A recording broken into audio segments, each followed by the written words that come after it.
Olá, pessoal! Na aula de hoje, nós vamos fazer uma introdução a conceitos que utilizaremos no estudo de métodos de prova. Para exercitar métodos de prova, nós vamos utilizar como ferramenta várias propriedades de números inteiros, números racionais, produtos notáveis e da operação de modo. Então, na aula de hoje, nós vamos fazer um breve aquecimento para apresentar esses conceitos que serão importantes no estudo de métodos de prova. O primeiro conceito é bastante simples, número par. A gente diz que um número é par quando ele é divisível por 2. Então, exemplos de números pares: 6, 20, menos 8, 1000, 0, menos 58. Mas como a gente vai representar isso em métodos de prova, na matemática? A gente diz que um número par ele pode ser expresso como 2 vezes k, onde esse k é um número inteiro. Vejamos como isso se aplica para esses números pares. Então, no caso do 6, ele é par porque a gente pode expressar o 6 como 2 vezes o 3. O 20 é par porque a gente pode expressá-lo como 2 vezes o 20. O menos 8, número negativo, não muda nada. Ele é par porque a gente pode expressá-lo como 2 vezes o inteiro, no caso, o menos 4. 1000 é par porque é 2 vezes 500. 0 é par porque a gente pode expressá-lo como 2 vezes o inteiro, o próprio zero. Menos 58 é par porque a gente pode expressá-lo como 2 vezes menos 29. Bastante simples o conceito de número par. Quando o número não é par, então ele é um número ímpar. Um número inteiro que não é par é ímpar. Número ímpar é quando ele não é divisível por 2, ou seja, quando a gente divide o número ímpar por 2, o resultado da divisão é resto 1. Então, exemplos de números ímpares: 7, 21, o menos 7, 1001, 1 e menos 57. Como a gente expressa um número ímpar? O número ímpar ele pode ser expresso como 2 vezes k mais 1, onde k é um número inteiro. Ou seja, peguei um número ímpar, dividi por 2, é obtido um quociente, k, inteiro, que não nos interessa, e o resto da divisão é 1.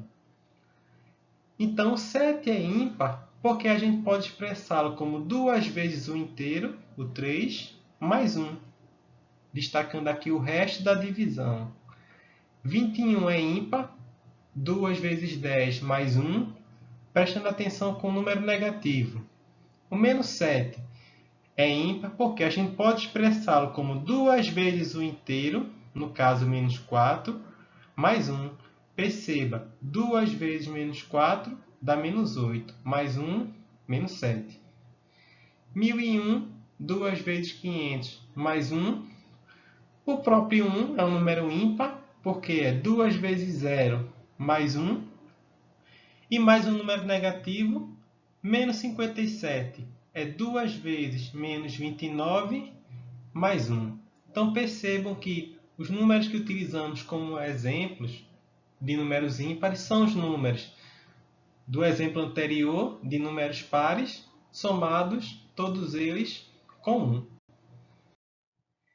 E no caso de 3, a gente diz que o número inteiro é múltiplo de 3 quando a gente pode expressá-lo como 3 vezes k, onde k é um número inteiro.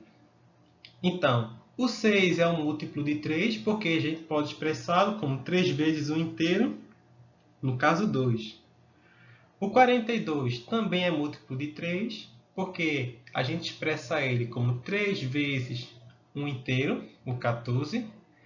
Um exemplo de número negativo, menos 30, também é múltiplo de 3, porque a gente pode expressá-lo como 3 vezes o inteiro, o menos 10. E um número ele não é múltiplo de 3, ou podemos dizer também, um número não é divisível por 3 quando a gente pega esse número inteiro, divide por 3, mas a divisão apresenta um resto. Resto 1 ou resto 2. Quando a gente dividia um inteiro por 2, ou a divisão deixava resto 0, o número era par, ou a divisão deixava resto 1. No caso de 3, quando a gente divide o número por 3, se o resto for 0, é um múltiplo de 3. E se não for múltiplo de 3, há duas possibilidades. Ou o número deixa resto 1, ou a divisão deixa resto 2. Portanto, há duas possibilidades quando o número não é divisível por 3. Ou esse número é expresso como 3k mais 1, para algum inteiro k, ou como 3k mais 2, onde k também, de fato, é um inteiro. Exemplos. O 7 não é múltiplo de 3, porque a gente pode expressá-lo como 3 vezes o inteiro mais 1. Esse 1 é o resto da divisão de 7 por 3. O 44 deixa resto 2 ao ser dividido por 3. É 3 vezes 14 mais 2. Esse é o quociente da divisão e esse é o resto. O menos 28, um exemplo de divisão com um inteiro negativo e deixando o resto. Menos 28 não é divisível por 3 porque quando a gente divide por 3, o quociente é menos 10. 3 vezes menos 10 dá menos 30. Mais 2, o resto, sempre positivo, resulta em menos 28. E no caso de 4, o número ser múltiplo de 4 ou ser múltiplo de 5, então vocês já devem ter percebido como isso funciona e o procedimento segue a mesma lógica. No caso de 4, por exemplo, um número é múltiplo de 4 quando a gente pode expressá-lo como 4 vezes k para algum inteiro k. E um número não vai ser múltiplo de 4 quando esse inteiro, ao ser dividido por 4, deixou um resto diferente de zero. No caso aqui nós temos três possibilidades. Deixou o resto 1 e é expresso dessa forma, ou deixou o resto 2 e é expresso dessa forma, ou então o resto da divisão foi 3 e o número é expresso como 4 vezes k mais 3, onde k, em todos os casos, é um número inteiro. Outro conceito que vamos utilizar também é de números racionais. A gente diz que um número é racional quando a gente pode expressá-lo como a razão de dois inteiros, A dividido por B. Em matemática, razão significa divisão. Então, um número racional você pode expressá-lo como a razão de dois inteiros, com uma observação: o denominador da fração deve ser obrigatoriamente diferente de zero. Exemplos de números racionais: 3 quintos, 3 e 5 são inteiros, e 5 é diferente de zero. 4 sobre 1, que representa o número inteiro 4. Menos 10 sobre 7, representa o número racional, um inteiro, dividido por outro inteiro, denominador diferente de zero. 0 sobre 34, que representa um inteiro 0. 0 dividido por qualquer número diferente de 0 vai dar 0. Outra questão que aparece eventualmente em exercícios de métodos de prova são alguns produtos notáveis. Vamos revisá-los. O quadrado da soma de dois termos. A mais b ao quadrado é igual ao quadrado do primeiro, mais duas vezes o primeiro vezes o segundo, mais o quadrado do segundo. Note que o quadrado da soma de dois termos, a mais b, tudo isso elevado ao quadrado, é diferente de a ao quadrado mais b ao quadrado. Vejamos um exemplo. Você certamente concorda comigo que 3 mais 4 é igual a 7. Logo, se a gente elevar essa expressão ao quadrado, 3 mais 4, o resultado, obrigatoriamente, deve ser igual a 7 ao quadrado. Vejamos. 3 mais 4 ao quadrado. Isso dá o quadrado do primeiro, mais 2 vezes o primeiro vezes o segundo, mais o quadrado do segundo. Resolvendo as continhas, 3 ao quadrado 9. 2 vezes 3, 6. 6 vezes 4, 24. 4 ao quadrado, 16. Realizando a soma, 16 mais 24, 40, mais 9, 49, que é justamente 7 ao quadrado. Por outro lado, se a gente fosse utilizar essa expressão, veja o resultado que daria. 3 ao quadrado mais 4 ao quadrado igual a 9 mais 16, que é 25. E isso é bem diferente de 7 ao quadrado. Portanto, nunca confunda o quadrado da soma de dois termos, a mais b, tudo isso elevado ao quadrado, com a ao quadrado mais b ao quadrado, a soma de dois quadrados.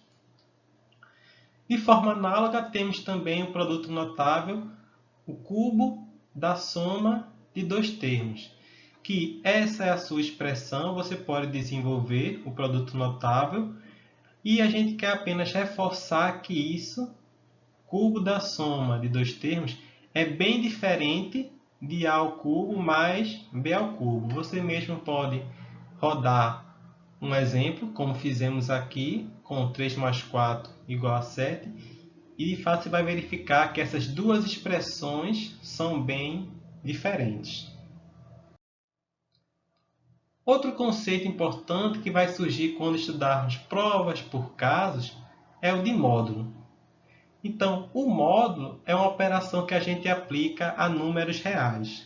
O módulo de A é igual a, o próprio número, quando esse número é maior ou igual a zero, e é igual a menos A se o número original for menor que zero.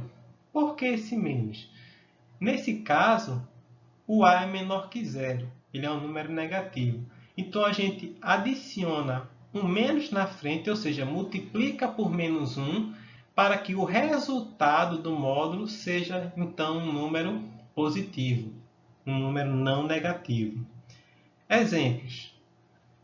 O módulo aplicado a qualquer número real maior ou igual a zero é o próprio número, não tem mistério. Módulo de 8 é 8, módulo de π, um número positivo, é π. O módulo de zero é o próprio zero. Porém, quando a gente tem um número negativo, o módulo de menos 9. Como menos 9 é menor que zero, a gente deve adicionar um menos na frente, ou seja, multiplicar o número original por menos 1. Perceba, menos 1 vezes menos 9, aí sim o resultado vai dar 9, um número não negativo. O módulo de menos raiz quadrada de 2. Como é um número real, negativo, mais uma vez a gente multiplica por menos 1. Então, menos raiz de 2 vezes menos 1, resultado, aí sim vai dar um valor não negativo, raiz quadrada de 2. E como vamos trabalhar com números racionais, podemos eventualmente precisar do conceito de fração irredutível.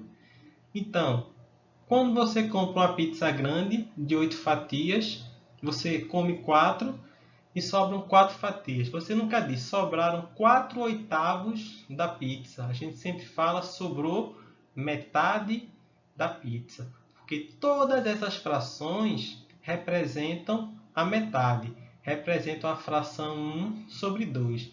A diferença é que essa fração destacada ela é uma fração irredutível. O numerador e o denominador na fração irredutível não compartilham nenhum fator. Outro exemplo, 3/5 é uma fração irredutível. E a gente tem aqui outras frações que são equivalentes, representam o mesmo valor, porém, nessas outras frações, o numerador e o denominador compartilham um fator. Aqui ambos são divisíveis por 2, ambos são divisíveis por 3, aqui ambos são divisíveis por 4. Mas 3/5, o 3 e o 5, não compartilham nenhum fator, são divisíveis apenas por 1. Então, a gente diz que uma fração A sobre B é irredutível quando o numerador e o denominador não compartilham nenhum fator, eles são números primos entre si. O MDC entre eles é igual a 1. E toda fração, todo número racional, possui uma fração equivalente que é irredutível. Após esse aquecimento, a introdução de alguns conceitos, a gente está pronto para poder estudar métodos de prova. Então, veremos nas próximas aulas 4 métodos de prova: prova direta, contrapositiva, por casos e prova por contradição. Até a próxima!